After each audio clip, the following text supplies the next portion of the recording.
আমি আধা বাঙালি, তো মানে ছোটবেলা থেকে বাঙালি অ্যাসামিজ একসঙ্গে বড় হয়েছি, তো কোনো ডিফারেন্স ফিল করিনি কখনো।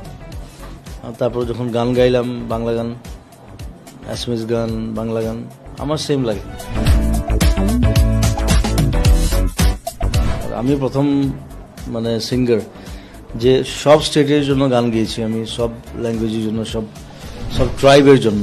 We have more than 350 tribes, more than 400 tribes actually. কোনো ট্রাইবের ল্যাঙ্গুয়েজই নেই, এরকম ট্রাইব আছে ওখানে। So I was the first guy to hit them, like একসঙ্গে কাজ করেছি, তারপর বেঙ্গল করেছি, তারপর বলিউড করেছি, ইভেন তামিল, তেলেগু, মালায়ালাম সব ল্যাঙ্গুয়েজে আমি গান গেয়েছি। সো কিন্তু এই বেলটা আমার খুব ভালো লাগে, Bengal, Assam, north east, it's like something very different, আর অন্য স্টেটের থেকে অনেক অনেক অন্য।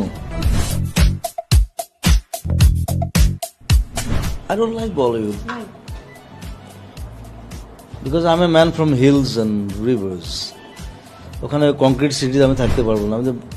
বলিউড ইজ লাইক, বলিউড হলে তো বোম্বেতে থাকতে হবে।